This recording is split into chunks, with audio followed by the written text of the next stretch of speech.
Good evening, West Palm Beach. I'm your trusty news anchor, Francesco Victavius, righteous, foreskin, supple nipple, Shatner Kevin, Longwind. And it takes him just as long to say a normal sentence as it does his name. Hello, good evening, I'm Veronica Applegate. Thank you for joining us at Station 127. In tonight's news, we've got word that there is a season of sorts happening down at the Naval Operational Support Center in West Palm Beach. Veronica, do you have any late-breaking information to share with us? Well, Longwind, it's come to our attention that it's led by two overweight, middle-aged men, one black, one Hispanic. The Navy's conquering diversity again. They're letting them in positions of authority? That's right, Longwind. Well, we'll have to see if we can put a stop to that as quickly as possible, but it also has come to light, if I understand the reports correctly coming out of the area, that the genuine chiefs, I believe all of them, behave a little bit like bipolar preteens with a case of, let me get this right, frenemies and angst. Well, at this point, it's unclear if they have undiagnosed severe mental illness or they are just fat dicks.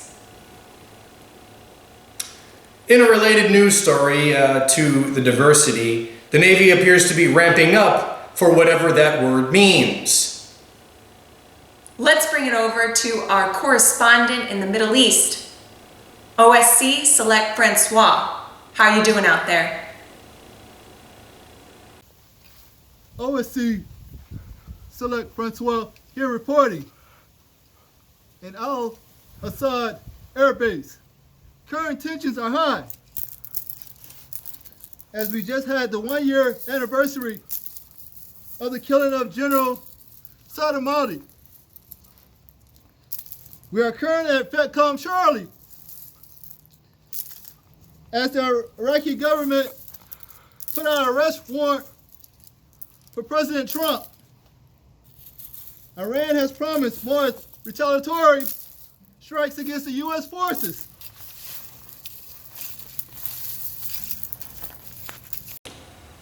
Francois, thank you for that report, and you stay safe.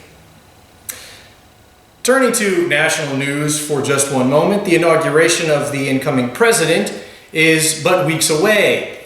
It turns out, however, celebrants were anxious to get the party started off right. That's wildly inappropriate, and we are going to move on. Let's kick it over to our other correspondent out there, Stilling Horton. I think it's Horton Stilling, actually. No, it's Stilling Horton. But they're two last names, so how can you really tell? I mean, it's... Oh, you know what? I saw it on the application when he first got here to the company. Take it away, Stilling Horton. This is Chief Select Horton. I'm reporting to you from the northern jungles of Nigeria, where Boko Haram fighters are clashing with state forces. As the U.S. and other countries push terrorists out of the Middle East, they come for greener pastures in northern Africa. Currently, Al-Qaeda forces are joining up groups in Libya and Mali, whereas Al-Shabaab in Somalia has given allegiance to Al-Qaeda. Back to you in the office. That sounds interesting, Mr. Horton. It's Stilling. Whatever. Civil war, terrorists, broken economies, human trafficking.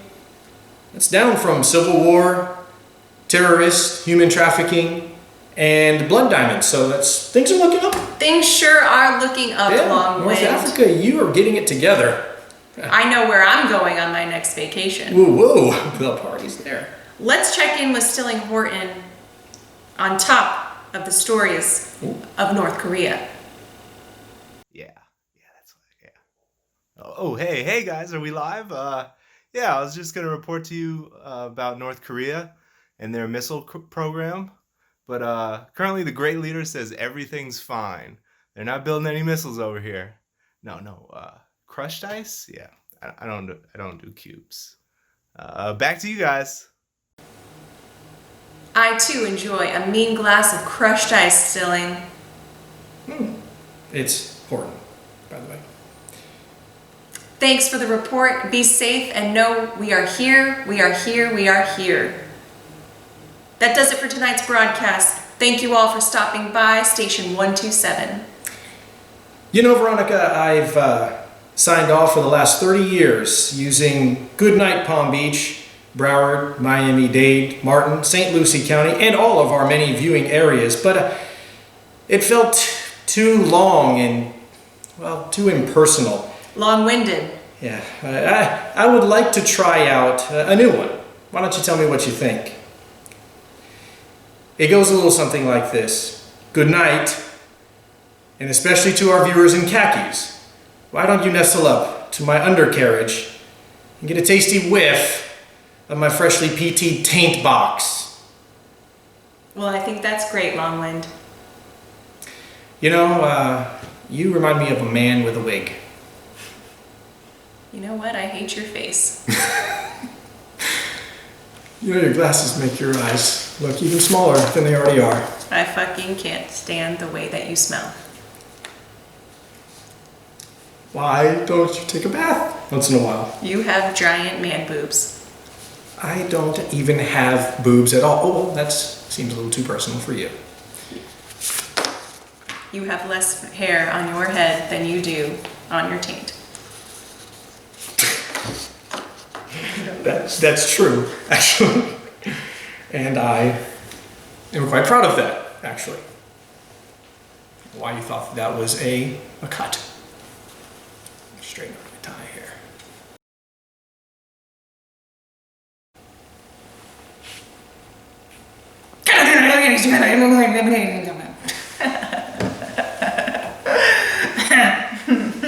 Excuse me.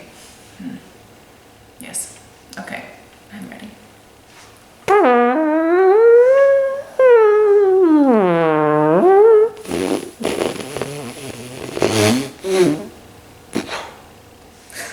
Oh my goodness. All right.